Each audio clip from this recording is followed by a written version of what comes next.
10 Facts about the film The Dark Knight. The Dark Knight revolutionized the Oscars. Many viewed the movie as a work of art on par with Best Picture nominees. The outrage was so overwhelming that the Oscars decided to add more Best Picture nominees.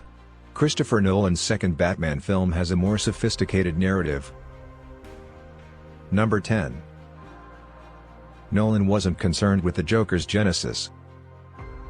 Jack Nicholson's Joker reveals his origin. Joaquin Phoenix won an Oscar for Joker, which included 4 minutes of Joker. The Dark Knight intentionally begins with Joker fully developed. Nolan's film didn't explore Joker's origins. He wanted Joker to be absolute and to focus on Harvey Dent's metamorphosis into Two-Face. Number 9.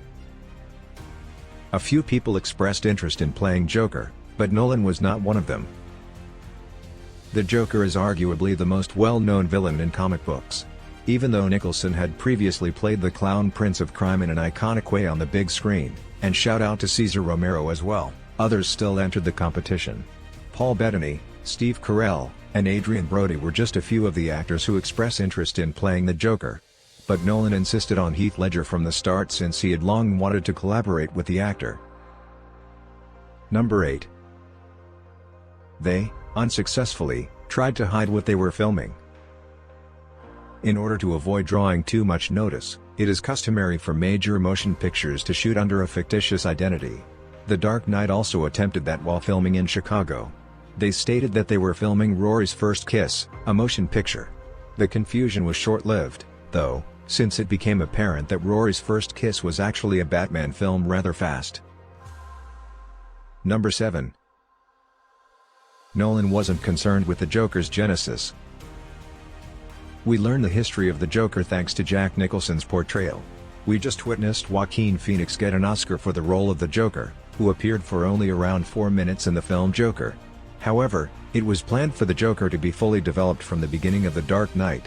For his movie, Nolan had little interest in exploring the Joker's history.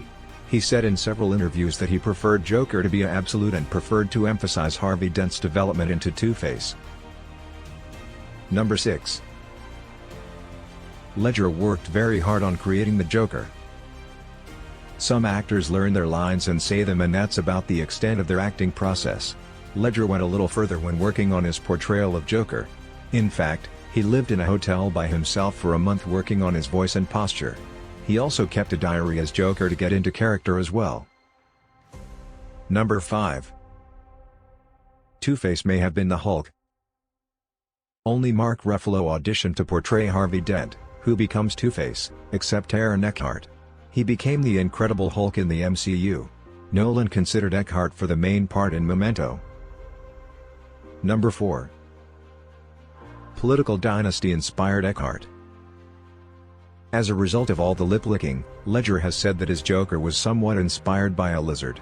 Eckhart's model for Dent was slightly more illustrious. He modeled the Gotham District Attorney after the Kennedys, particularly Robert F. Kennedy. Number 3. Katie Holmes made way for an unnamed movie. In Batman Begins, Holmes portrayed Rachel Dawes, a friend of Bruce Wayne's from their youth who has now been appointed the Assistant District Attorney of Gotham. She did not, however, appear in the follow-up. Her rationale? She made the choice to take the lead in Mad Money. You can be excused for forgetting about that comedy that also starred Diane Keaton and Queen Latifah. For Rachel, Maggie Gyllenhaal assumed the part. Number 2. Nolan made filmmaking history with his decisions.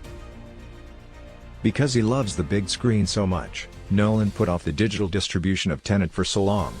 Evidently, he enjoyed watching movies on a huge screen as well. A couple of the movie's scenes, particularly the Joker's bank robbery, were filmed in IMAX by Nolan. Making history, it was the first time a feature picture was shot in the IMAX format. Number 1. There were several internet Easter eggs used in the promotion. Although The Dark Knight didn't require much more anticipation, the marketing team nonetheless went all out. They first developed a bogus Harvey Dent website, which was eventually vandalized.